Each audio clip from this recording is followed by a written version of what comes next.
Landscape in India. India today performs more than 6 million surgeries annually, and we believe that each and every one who is here today, all the surgeons, have been contributing and playing a major role in this. We believe that today's discussion will provide a platform to discuss your thoughts, exchange views, debate, and converge to a focal point that will shape the future of cataract surgery in India. To begin the session, let me invite the panelists for the day.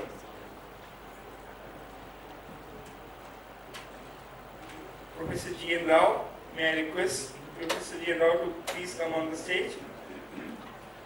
Professor Rao doesn't need any introduction. He is known to each and every ophthalmologist in India. Still, and he has a long list to his credit, but I thought of selecting certain important things which I feel will be important for me to share. Dr. Rao is the founder chairperson for LBPI. He is trained at several national and international from Osmania University and a postgraduate from All India Institute. He is currently the medical director and chief surgeon at Swaroop Eye Centers.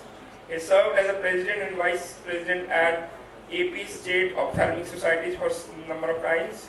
His major area of interest include anterior segment and phaco and laser refractive surgeries. He is also the active member of Lions Club of Hyderabad. Again, the postgraduate from Osmania University and is an ex-LBPI. He is currently the medical director for Drishti Eye Center. He is a fellow in cornea from Arvind Eye Institute. And he has served as a chairman scientific committee and academic research committee for APSOS. We welcome Dr. Reddy. May I also invite Dr. Krishan Garg. Dr. Garg has joined LBPI as a faculty since 1977 and is currently the Director of Education at LBPI and also the District Chair of Education Consultant, Cornea and Anterior Services. With over 60 scientific publications in peer-reviewed journal, Dr. Garg has presented several papers in both national and international level congresses. He is also the reviewer of several peer-reviewed journals and the principal investigator for several clinical trials. Dr. Garg has also honored with the Achievement Award by AAO in 2004. We welcome Dr. Garg. Thank you for coming. Now, I would also like to invite our Chief Medical Officer, Dr. Calvin Robert. May I request Dr. Robert to be on the dais, please. Dr. Robert is the Chief Vice President and Executive Vice President and Chief Medical Officer at Bausch Global. Dr. Robert is also the Professor of Ophthalmology at Weill Cornell Medical Center, New York. Professor Robert joined Bausch 3 years ago and brought with him the rich experience of clinical research and industry. He has been the leader in the growth and development of our pipeline in surgical, pharma and vision care business. With his support and guidance, Bausch is collaborating now with several teaching and research agreements with one of the several world most distinguished academic institutions. I welcome Dr. Calvin Robert. And I also request Dr. Robert to kindly moderate the session for the day. Over to Dr. Robert. The discussion today is going to be about cataract surgery and where have we come from and where are we going. And so let's start with first where we come from. Now, that India performs 6 million cataract operations per year is just an extraordinary number. I mean, look at compared to next door in China where they barely do 1 million. And so at 6 million, this is really an incredible achievement. And so just review for me. What were the major turning points? How did it get to be that big?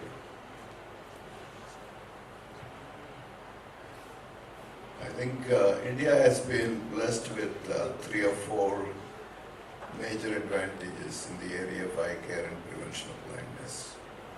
One is outstanding leadership in ophthalmology and eye care for over 4 generations who successively built on each other's accomplishments. The second is a significant degree of governmental support and commitment to prevention of blindness, perhaps unparalleled anywhere in the developing world. And the third is a fairly extensive network of residency training programs. And the fourth is a culture of charity in eye care, which is somewhat unique. If you look at other medical specialties, you don't see this at all. But even if you see it, it's very small. So all these factors have contributed significantly to the evolution of cataract surgery and this enormous growth in numbers. And one factor that catapulted the numbers from 1.5 million about 15 years ago to 6 million today was the Indian government's decision to go and seek World Bank assistance for cataract surgery, having identified that as a major problem, public health problem for the country. With that funding, they have trained a lot of people across the country in techniques of cataract surgery. They have established and strengthened many hospitals across the country. And the third is all the medical schools and the residency training programs also got a big boost. And following that World Bank thing, the government started funding from its own sources. In fact, the government doubled what World Bank gave, and more recently they tripled that budget again for eye care and prevention of blindness. So all these factors have contributed, and then we have the right kind of catalyst throughout the country. Catalysts in the form mostly from the non-governmental sector. They have catalyzed the change in the way we approach eye care. The quality of care has improved, the training has improved, and I think these are some of the factors that led to where we are today. I think a lot of credit for all this should also go to the ophthalmologists in India. They have really done their bit in taking the modern cataract surgery to the rural areas. And there are a lot of ophthalmologists who live in practice in the rural areas have kept pace with technology, and maybe not FACO, but they have adapted to the small incision cataract surgery in a good way, and they provide quality eye care in the rural areas at low cost and good volumes as well. So all this has contributed to reducing the number of cataracts that you see in the urban, rural population especially, and providing quality care, and that itself has increased the numbers. Dr. Ray, what are the changes that you've seen in terms of physician education in cataract surgery? When I was a postgraduate, at that time we were doing intracapsular cataract surgery. That was not very long ago, about 20 years back. At that time, somebody doing an intraocular lens implant itself was a big event. That was a major event in our medical college when somebody came and did an intraocular lens implant. People from different places came to see that. So from then, it's been such a rapid change in the last 20 years. It's reflecting the education, the residency training programs, how they have changed from ICC to extracapsular and then implantation of lenses and now phacoemulsification in the last 20 years. I think there's a rapid progress, and I think teaching programs are the ones which we should, fellowship programs have helped in this process. Edgar?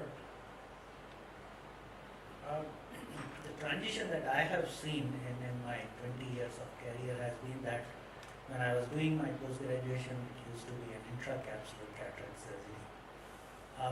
I was doing my post-graduation in a state which is adjacent to or adjoining Gujarat.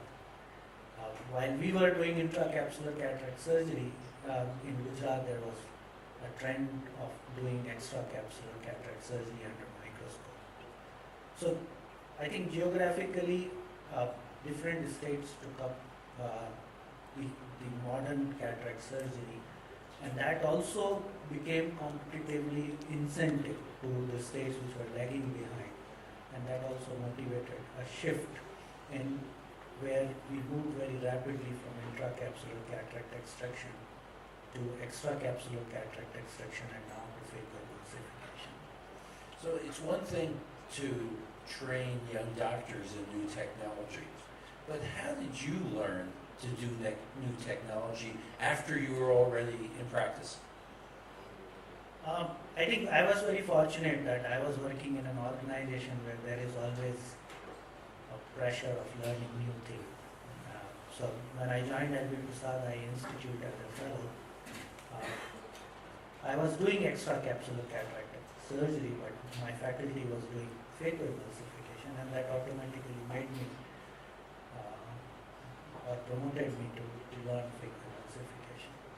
Then I saw moving from doing surgery with peribal to drop to topical, and that became another incentive for transiting into topical phacoemulsification. So I think the environment in which you are in is a big motivating factor to learn modern cataract surgery. I think traditionally the younger doctors learned from the older doctors. The techniques were passed down. But I'm thinking that nowadays it maybe goes the other direction. The younger doctors are doing some of the more advanced things, and the older doctors are watching the younger doctors. What's your experience? Well, that's true, I think. Whenever a patient comes and asks me, can we have a senior doctor, I tell them, don't worry about senior and junior. Ask for a competent doctor. Because there could be some youngsters who are just out of residency who are outstanding, much better than any senior anywhere. So that's true. I think there are lots of things that the senior generation can learn from the younger generation these days.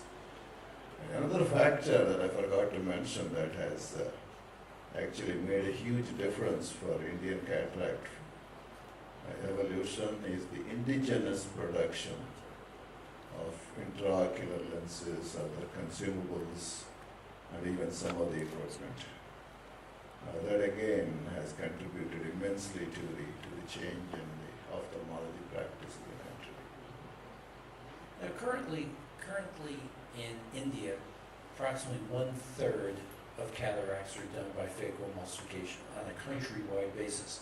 It seems, what I've experienced in the cities, it's a little higher, and when you get out of the cities, that percentage goes down. Do you see that percentage changing? Do you think it's going to stay at 1/3, or how do we get that percentage higher?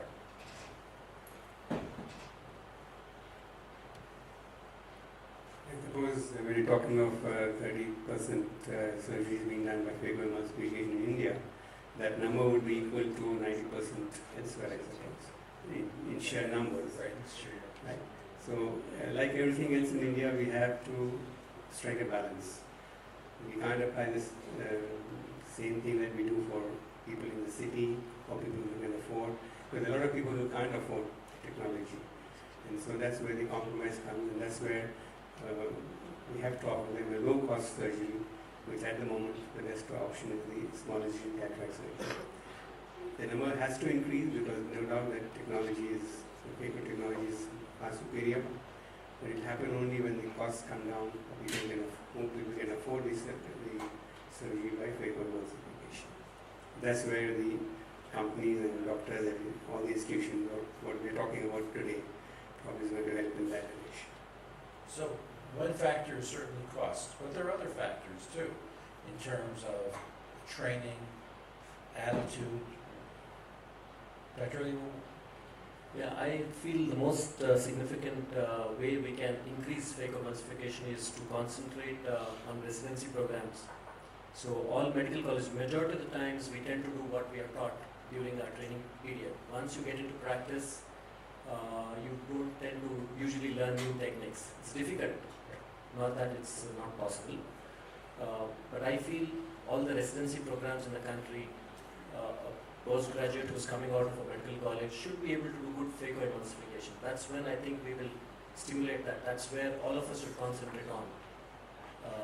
Trying to train the postgraduates. At the time when they come out of the course, they should be able to confidently do a phaco emulsification. And now, is there a push to get those young graduates out into the more rural areas, so that to bring those techniques to an underserved group of patients? Market-wise, there's no push, but what the government is trying to do is they've come out with a law saying that postgraduates and even basic medical graduates should serve for 1 year in the rural areas. Right. So they are forced to go, and I think that will make some changes.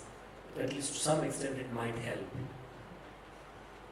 I think I'll put the answer to this question under different headings. I think the barriers for the percentage of phaco emulsification increasing are threefold. The number of training programs that can really provide phaco emulsification training is one of the barriers. The cost of surgical procedure as such, including the machine and other things, is becoming prohibitory, and probably the industry is moving at a much faster pace, bringing more and more expensive to or increasing the cost of phaco emulsification, such that many ophthalmologists find it out of reach of the kind of population that they are serving. Number three, ophthalmology still is, and particularly cataract surgery in rural India, is still considered a kind of a social service. And people are getting cataract surgery done as a social activity. So there the cost becomes major factor toward that. Yes, we are seeing change in that direction. People are becoming conscious about the quality of the service that is being offered to them, and that probably has resulted in some increase in the uptake of phaco emulsification. But if we are able to handle the first two factors, then probably we will be able to bring a much more rapid increase in the uptake of or conversion of cataract surgery to phaco emulsification. There's a level of dedication among Indian ophthalmologists that I don't see anywhere else when I travel. Just committed to caring for patients. It's really rather remarkable. As an outsider watching this, it's so impressive. You must experience this all the time, but can you feel that attitude? Yeah, I was telling, started with recognizing cataract as a major problem with the eye camera approach. And then everybody started going and doing surgery in the eye camps during residency training. So it has kind of it's built into your DNA that even people who don't offer any free care feel guilty even when they are not doing it. So there is that tug always. Because we have to keep in mind the realities of India, economic realities. If you look at the Indian population and economic status, the upper 100 million can afford anything. This is the middle class of the world, comparable to the middle class of Europe, North America, Australia, etc. The next 300 million is Indian middle class. And then below that are people who struggle. The lower half of our population still struggle for 2 square meals a day. Given that economic reality, for them to be able to afford the kinds of technologies that are offered in the West and that are commonplace in the West, is not going to become very popular here for a long time to come. Because one of the unfortunate things, accidents of our history is that we were almost getting on the bus of rapid economic development, we thought about 5 years ago, and we missed that bus now. So when the next bus will come, we don't know. So that could have wiped out poverty in 20 years, but now I think it will take a much longer time. So That is going to have a significant impact on everything in healthcare. So a company like Bausch & Lomb, what does Bausch & Lomb need to do in order to really foster the growth, not only in numbers of surgery, but in terms of phaco education? What's that about? As Madhukar was saying, and we have suggested for many years to all the ophthalmic corporations, start investing in training at the residency level. Every residency training program, you invest into their training in phacoemulsification if you want to get them familiar with phacoemulsification technique and making it popular. Probably you could also work in the direction of empowering the ophthalmologist who's working in a rural setup. Empowering him by education, training him, providing him the right equipment. It has to be at a very reasonable cost. And even the IOLs have to be much more lower priced IOLs, and especially foldable IOLs. So you giving him a PMM IOL and asking him to do phaco, I don't think is the right way to go. Yeah, one thing is, as Dr. Rawat has said, that you have to partner with medical colleges or the huge hospitals like Pelvi Prasad, Aravind, or where you can get practitioners to train there. You have to develop centers of training, get them, and then send them back to the community where they are practicing. And I think the market over a period of time, once this flooded with different products, that cost effectiveness will definitely come. But training wise, you can make a big difference by adopting to subsidize or help residency programs. Yeah, I'll say the partnering in the educational program is going to go a long way, both as a corporate responsibility as well as enhancing the figures. I think for a corporation like Bausch & Lomb, you have to do one other thing. You have to be more innovative in the development of your equipment. And unless you come up with something like a $10,000 phaco machine, you're never going to have significant proliferation of phacoemulsification usage in countries like India. So the challenge for all of you, the people in the corporate world, is to be innovative, to bring down the cost of technology. Like a couple of months ago, a few of us from LVP were at MIT. We spent a whole day in the media lab. And some of the things that they are doing there is just mind-blowing. One of those guys said the OCTs and the laser interferometers, all those things that you use is a joke. They are 25-year-old technology on which you guys are throwing away hundreds of thousands of dollars. They could all be replaced by $500 very effective pieces of equipment performing the same thing. So that is the kind of thing that in the future corporations have to look into. So in your model, where you're now going out and building the primary care within the secondary care where the cataracts take place, what are you doing to equip those centers? No, essentially the operating room would be equipped the same way as the tertiary center, not much different.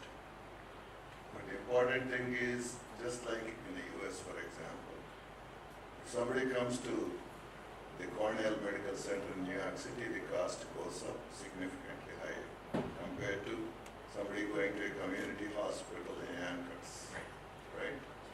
So it's the same thing there. If a cataract can be performed very well in a rural setting, in a smaller hospital where the infrastructure cost everything is much lower, it's much more efficient and cost efficient. And the same thing if they come to Hyderabad and go to a big center or a leading private practitioner, automatically the cost goes exponentially higher. So So the cost cutting has to happen by providing care at centers that are actually cost effective. But there's cost and then there's excellence.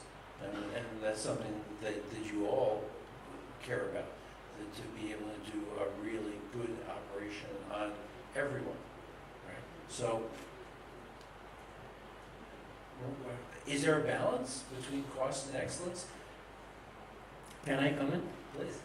Yeah, I've been talking to your colleagues frequently, and I really insist on that. I had worked on one of your basic machines, the Prodigy, long back.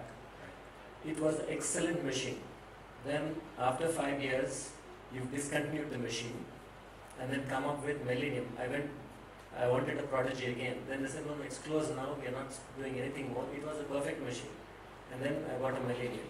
And now, you've stopped the Millennium, which costs double the price. And the next level of machine, which is available, is 4 times the cost, 20 lakhs or whatever.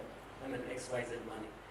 But I've been telling them, look, for a postgraduate to buy or for me to buy, I'm happy with the Prodigy. Why do you want me to go with additional features, more lights, more noises? I'm happy with the cutting and cycling of the machine. So, You come back with your old machine and sell it for 1/4 the price, don't stop it, and everybody will buy it. And there's a huge number waiting for it to buy. yeah, some people would say, old technology, why don't you give me new technology at that price? You're happy with old Let technology? the consumer decide. We will decide. You offer all three. Now, if I want to buy a Bausch machine, only one is available, which is, the price is sky high.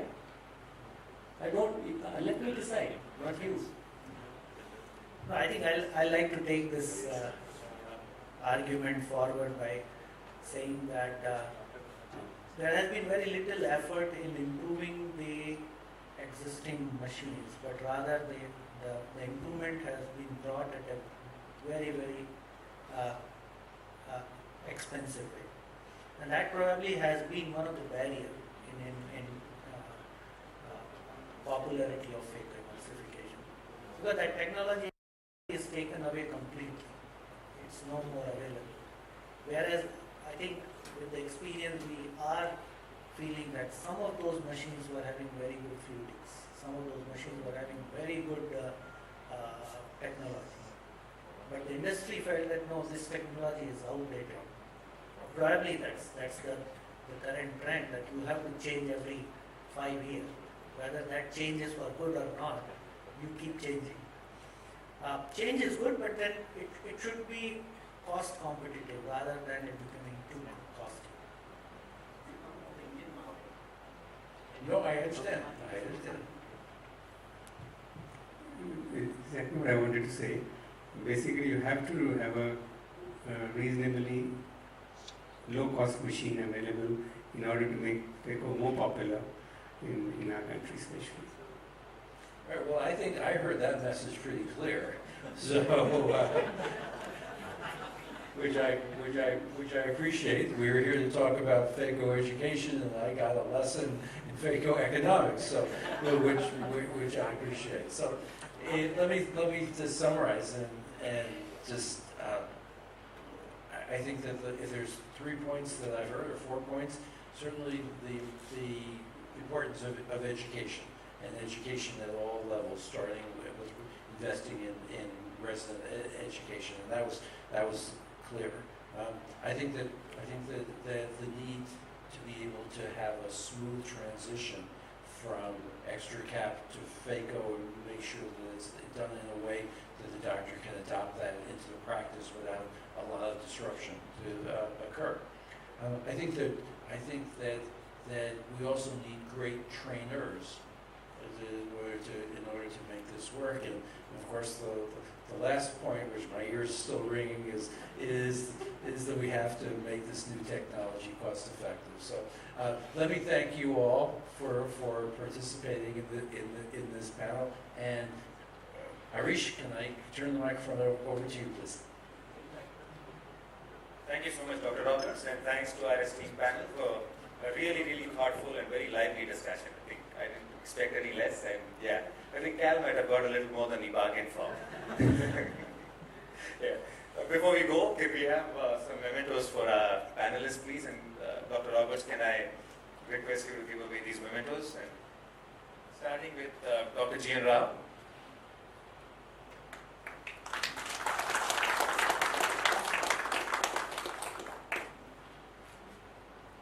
Dr. Pradeep Swaroop.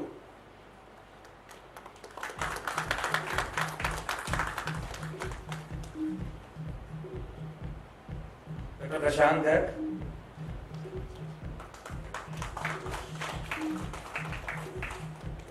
And Dr. Madhukar Reddy. The one good thing about Dr. Madhukar Reddy is he doesn't talk any differently to you as from what he talks to us about. So it's exactly the same. So. There is a fifth who we would have really, really loved to sort of have over here, and frankly, I think this is one time when I actually kept a panelist home because he wanted to come over here, but he's nursing a broken ankle. So I'm going to request Dr. Anil Kumar somewhere here, right?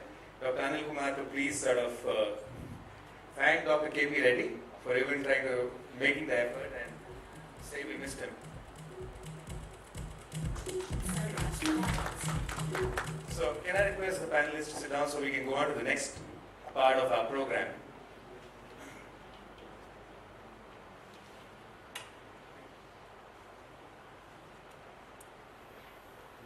Number one cause of blindness globally. And in India, the magnitude of the problem caused by cataract is enormous. Without question, the record of performance in dealing with the cataract problem in India has been fantastic over the past 15 years. The number of cataract surgeries annually has jumped from 1.5 million to 6 million in 15 years' time. All this happened because of work done through 2 to 3 generations of ophthalmology in India. I would say ophthalmology in India has been very privileged because it has had outstanding leadership during the past 3 generations. Each of them contributed immensely to the growth as well as the quality of ophthalmology education and consequent eye care that is available to all our people. So given all that, here is a problem, a leading cause of blindness. We know what to do about it. We have effective and cost-effective solutions. We have a large complement of well-trained ophthalmologists, a vibrant industry sector, both local and international, that is providing all the necessary materials for performing successful cataract surgery. And we also have a supportive environment of hospitals and government. So cataract surgery should be very popular. And phacoemulsification is gaining increasing popularity in India and all over the world. As of now, the training in phacoemulsification in the traditional medical colleges and other centers is not robust enough. And that needs supplementation, that needs support from other sources. So to complement that kind of training, we have to create programs all the way from a curriculum to training of the trainers to good methods of preoperative and postoperative care of these patients. And these instruction courses are very critical for the success of cataract surgery, and India is going to do more and more cataract surgeries. And I would not be surprised by the year 2020 in our country will be doing more than 10 million cataract surgeries annually. Well, the advantage we have of being here in Hyderabad is we get to see the man in person and on the screen. So And that's true. Actually, I think there's been so much work done by surgeons in Hyderabad. So as you'll see as you go along. So I think when I look at the panel discussion and Dr. Rao's address here, I think some things pop out to my mind. One is obviously the stupendous work which has gone in over the last 3 decades. A lot of work which has been done. But along with that, it's also about the fact that the game is not yet over. Dr. Rao talks about a need to almost double the number of cataract surgeries in the next 7 years, because that's the turn of the decade. If I really factor in phacoemulsification, and we've heard a lot of discussion about what needs to be done, and really I think where it's multifactorial, we need to look at several factors all at the same time. But I think no one is disputing the fact that it is a surgery which is, the outcomes are much better, and it is much better for the patients to undergo phacosurgery. So even if I really factor something in, phacosurgery is going to quadruple over the next decade. So the question this asks is, and we were asking our structure enough? Do what we have in the country at this point of time, is it enough to cater to the phaco needs over the next decade? If I really look at, and this was also mentioned in the panel discussion, phaco capacity itself has been variable. There are some places which are great seats of phaco, there are others which are still kind of languishing. Is there a way for us to really expand and look at what we can do to serve the rural areas of our population much better? The second question is how to involve private surgeons. And we always talk, and Dr. Rao was talking about the fact that the private sector acted as catalysts out here. If you look at the last 3 decades, this is one area where it was not just left to the government and not just left to the academic institutions. It was that robust private sector which really catalyzed this transformation. So how do we get this private sector, and how do we get all those great private surgeons out there to sort of actually contribute to the cause? Everyone talked about education, right, over here, and education is really turning out to be something which is very important for the growth of phaco. So how do we really look at this expert pool which already exists in the country? And that's really the second question which pops up.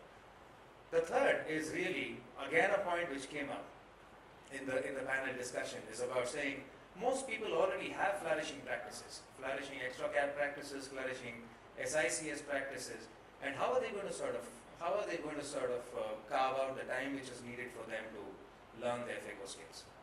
And really, these are some of the questions which we kept mulling and we kept tossing up with several people who are close to us, some from the medical community who are obviously been on top of the field for over 3 decades now. And that was really the genesis of the program which I have to launch out here for you, which is a program called Cutting Edge.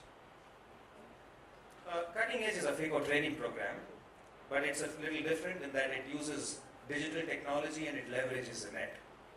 So it enables aspiring phaco surgeons to be able to learn the nuances of phaco surgery without even stepping out of their homes. So the theory is a part which they can learn without even stepping out of their homes, and then they can refine their skills and with good private surgeons who are fairly close to their point of practice. So it really combines the best of both worlds, learn the theory from the best academics from the top of the field, and at the same time hone your technique from private surgeons who would want to contribute in this way.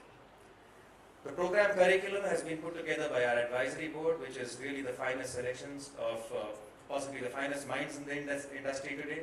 And here are some of them: Dr. Lahane, Dr. Reddy, Dr. Mahipal Sajdev, Dr. Suhas Haldipurkar, Dr. Prashant Garg here, Dr. Jay Parekh, who is a practitioner in the US.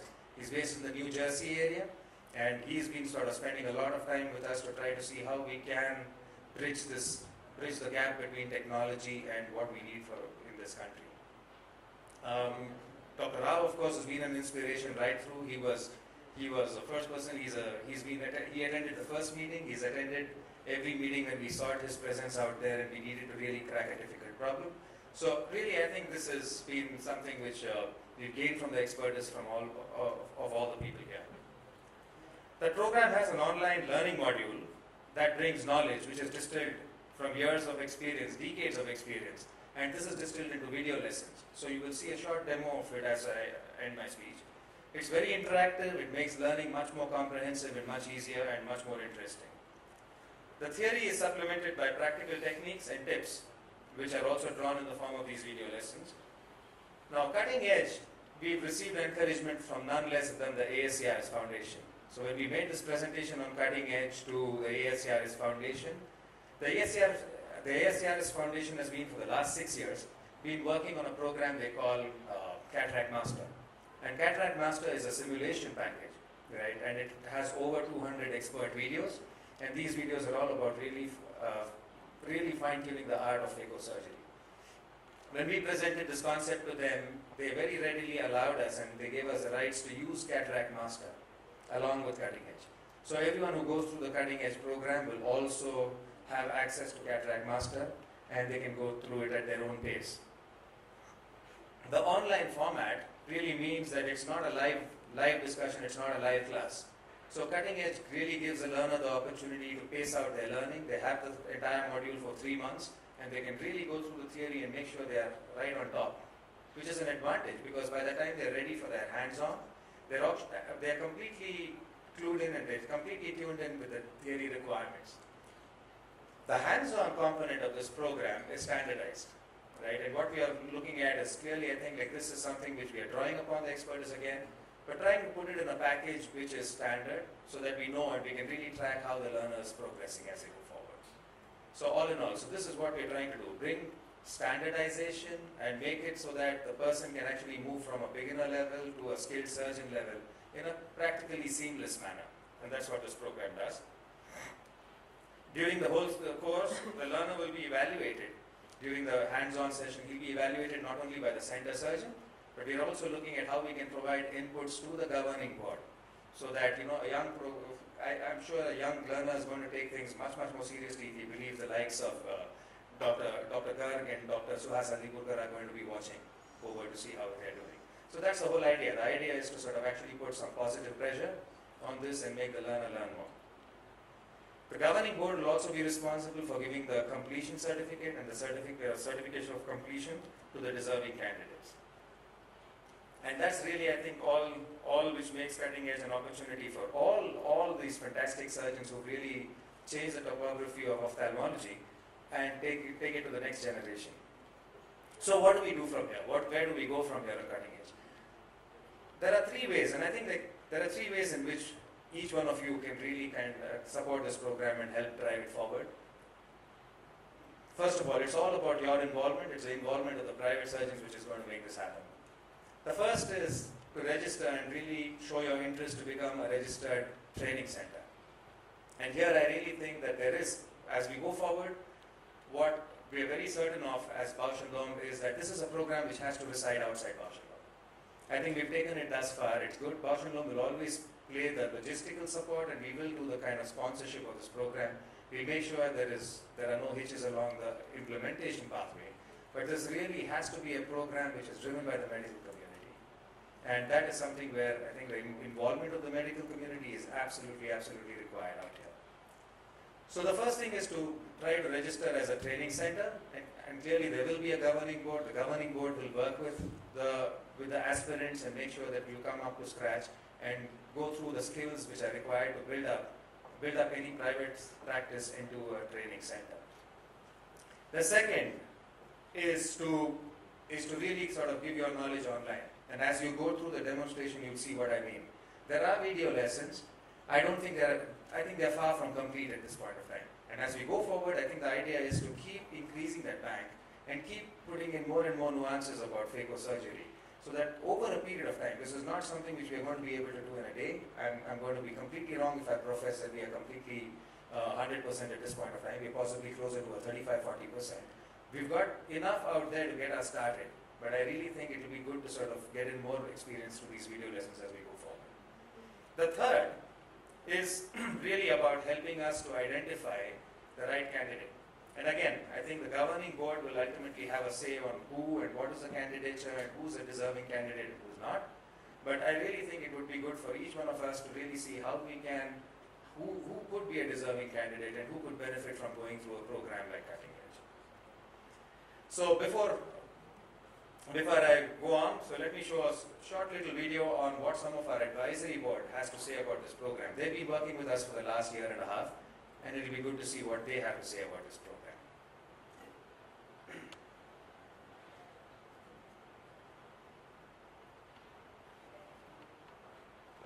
Over the years, I have seen different types of phacosurgeons. Those who are self-taught and those who have gone through a very methodical training. And I have come to believe that anyone and everyone can be a phacosurgeon, but some will sail through it so smoothly. And for some, doing phaco is a kind of a strain and a stress. And for that, we always needed some kind of a very methodical phaco training module. And when I have looked at cutting edge, and I've been looking at it from its absolute beginning till now, it's been a wonderful exercise. And I'm sure this program is going to make a huge difference to aspiring phaco surgeons. It's very methodical, very systematic, and very organized, and that will make a huge difference because, when you do phaco, it has to be like a poetry.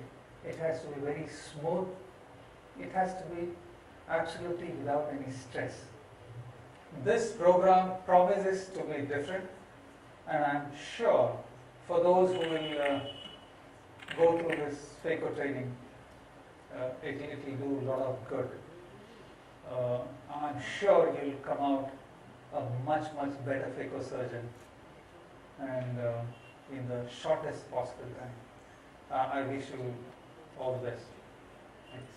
I distinctly remember that the first symposium that we had on phacoemulsification, there were about 5 speakers and the audience was consisting of 4 people. Today, if an individual is not doing phacoemulsification, the patient is not going to accept an older technology wherein a lot of sutures are put or even maybe a small incision cataract surgery. I think now a lot of companies have come forward, there are a lot of books, there are a lot of monograms, and there are lots and lots of videos by different authors. A lot of small little changes like better OVDs, better microsurgical instruments, better fluidic control, chamber stability, etc. that have come in. Cutting edge technology is one such thing that we are happy to be associated wherein we will be imparting the knowledge that any learner would want to do, whether I would say not even just a novice or a learner, but also somebody who has any doubts in the phacoemulsification technology, he or she should be able to sharpen their skill levels and also to take care of any doubts that they have in their technology as to how they are adapting it.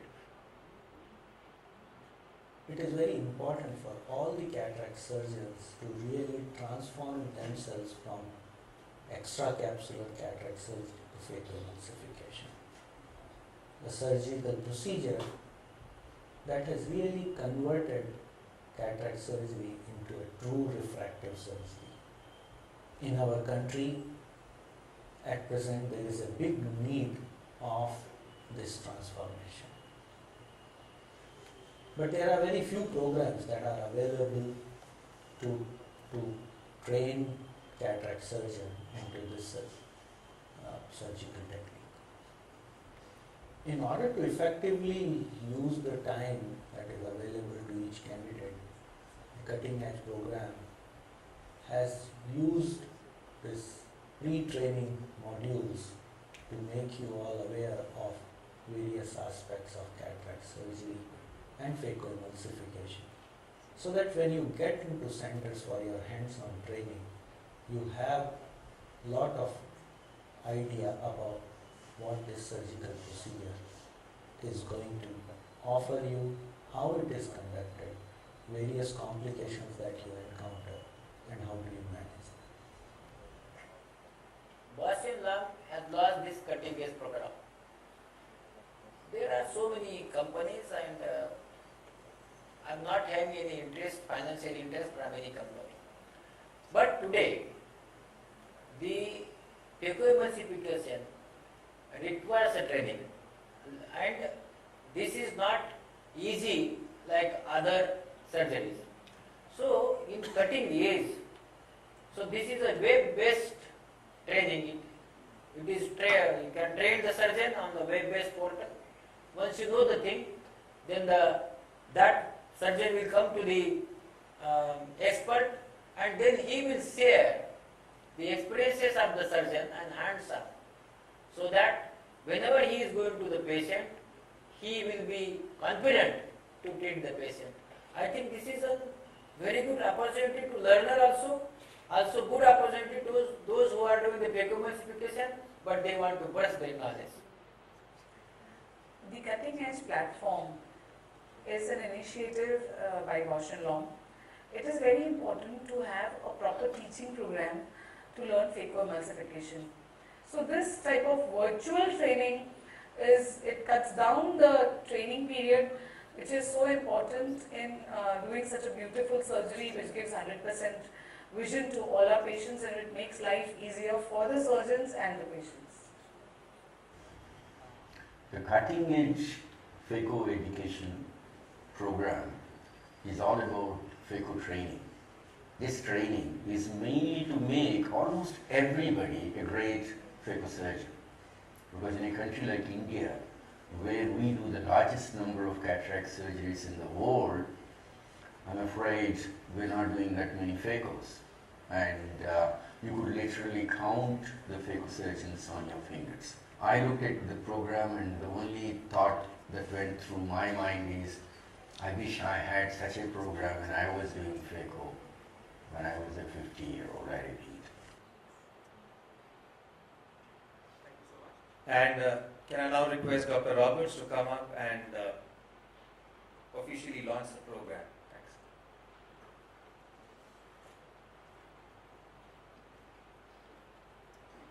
All right, thank you, Harish.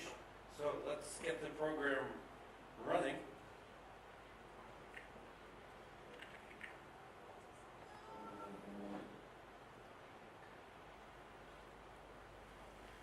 Presenting Cutting Edge Phaco Education Made Simple.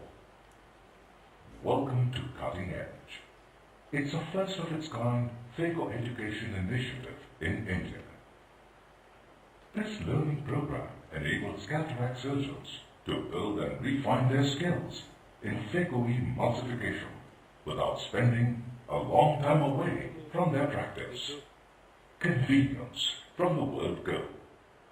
First, meet the architects of the program. 6 most reputed phaco surgeons have laid the blueprint of the cutting-edge curriculum. At the core of the independent advisory board, they ensure end-to-end quality of the program. Now, about the program. What makes Cutting Edge unique? The focus on refinement of surgical technique. Cutting Edge distills years of experience of outstanding phaco surgeons into a compact, modular, flexible learning format. The learning surgeon gets familiar with vital concepts of phacoemulsification through Module 1, an online module, and gets to transform that familiarity into a fine skill in Module 2, a hands-on module. Thus, by observing, practicing, and refining surgical technique at a center certified by Cutting Edge, the learning surgeon is more than ready to start practice.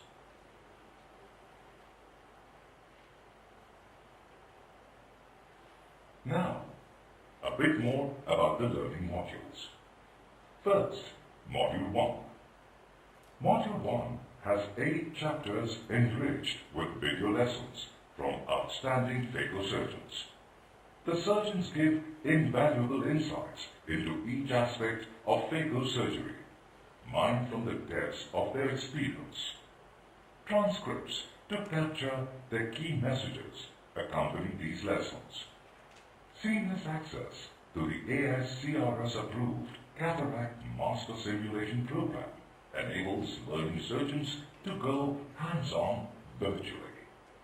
Each chapter in Module 1 has an assignment for self-assessment.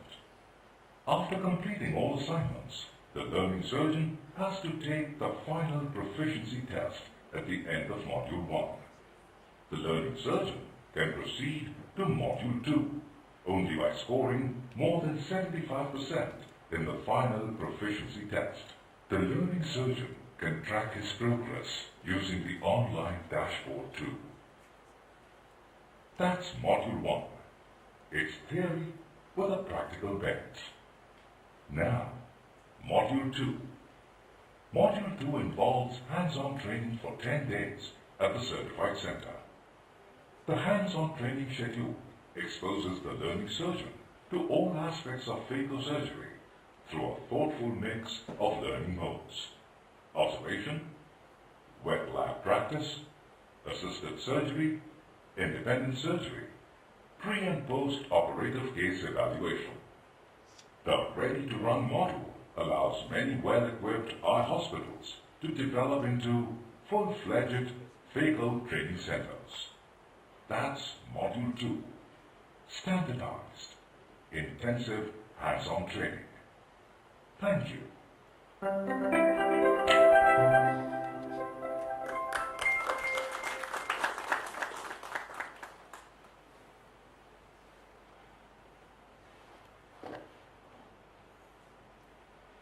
had a very interesting and thought-provoking discussion today. On behalf of Bausch & Lomb, I would like to thank each one of you for taking time on the busy working day to come here and participate in this program. I would also like to thank our esteemed panelists who had a great discussion. And last but not the least, I would also thank Dr. Calvin Robert, who has excellently moderated the entire session. I would request Harish to please come and share a small memento for Dr. Calvin Robert.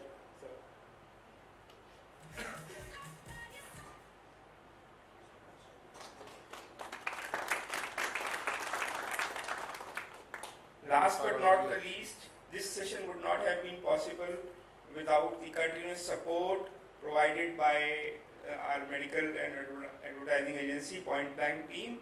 And I would also like to give a special thank Dr. Anil Kumar, who continuously supported in the doing the back-end work with us. I think thanks to both of you. The session is now open for the cocktail and dinner, and we have also arranged 3 kiosks on the back side for some of you who would like to have a live hands-on experience on this program. It's connected to the Wi-Fi, so one can have and look at the program and get the first-hand feel about the program. And there's a feedback form also. Please do remember to fill the feedback form so that we can continuously keep on improving the program. Thank you.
Second.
Bro,